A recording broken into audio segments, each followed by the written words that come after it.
what's the future of our energy situation in the next 2 years? Are we going to have dumsor? Are we not going to have? Today we are hearing of ECG asking us to pay over 100% more. But John Napo says another thing. He says ECG is broke. Well, ECG could be broke, but who caused it? You have been in power for 2017 and 2022. It really, of course. I mean, so the decisions that, and bear in mind that ECG is the off-taker of all the power purchase agreements because they are the distributor. So the bill goes against them? Of course. But the bill has been paid. You say of course, the government of Ghana pays the bill and they are indebted. And shortfalls in their collections and all that, technical losses account for the operational difficulties that they face, for which measures are being rolled out to ensure that those issues are dealt with. But that is distinguishable from whether we're going to have dumsor arising out of some deficiency in our generation mix, or that the distribution finance. Company, yes, or from absolutely, finance. Absolutely. Are we threatened by dumsor at this time? We are not. We are not threatened by dumsor at all because, like I said, if you look at the data, and I love the vice president when he says the data because those are incontrovertible. Okay, the data clearly supports the notion that we are not threatened by dumsor. Indeed, as we speak, the ministry is engaged in conversations with some power purchase agreements that were signed, approved by Parliament before 2017, but had to be deferred through negotiations because they hadn't commenced execution. Those conversations have begun to allow some of them to begin building their plants just so that by the time that per the Energy Commission's plan, okay, additional so in capacity, terms of where we are, the additional capacity that was added in 2014-15 has now been exhausted. No. But why are you then asking But people of course, to do? but within 3-4 years, we will begin to see that there's a need for some addition to be added. But I'm saying that it takes time for power plants to be built. So if you don't start earlier and wait till 2025, 26 to have the conversation, you may be caught, pants down. So it's important for you to start the negotiation now so that people can mobilize and start building so that by the time that your demand grows to the point where additions are necessary, then you are not. If we successfully resist the ECG's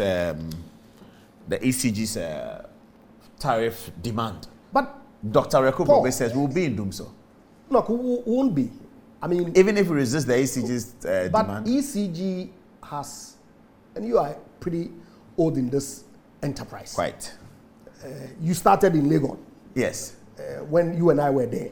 Not you and I were not there. We were in Legon when you started this enterprise. Yes. And you know that at every major tariff review, ECG submits its wish list, yes, tall list, justifying why whatever it is that they are asking for ought to be considered and approved. The PURC, consistent with their mandate, does the assessment, does the evaluation, and come out with what it is that ECG actually deserve. And I haven't seen at any point where ECG has actually gotten where it's asked for. In fact, in 2018, there was actually a reduction as opposed to the period between 2010 and 2016, where apart from the election year of 2012, every single year, electricity tariffs were increased between 2013 and 2016 by average of 166% cumulative. Okay, so yes, ECG will submit this wish list. They would, try and justify why, but PURC is then mandated to do the assessment evaluation of the. So you're saying that we may not be paying as much as ECG says we should pay? I don't think so at all. Indeed, some analysis that I've seen, okay, if the tariff mechanism is actually even changed, there's a possibility that some category of consumers may actually experience tariff reductions. But that task is that of the PURC, and I have every confidence that they will do what it is that is needed. People complain that street lights don't get on. Street lights don't get switched on. Street lights don't get switched on. Yeah, that you drive with Accra, Kumasi, Takra, the street lights are off. Well, I don't know where exactly that they're making these references to, but there are sufficient enough street lights across the entire regional capitals, district capitals. And so question really is whether street lights, and this is a conversation that we are having in the ministry, whether street lights is actually the responsibility of the Ministry of Energy, or is roadside infrastructure that then has to be the responsibility of the Ministry of Roads, urban roads, and the like. But that's a conversation that's ongoing.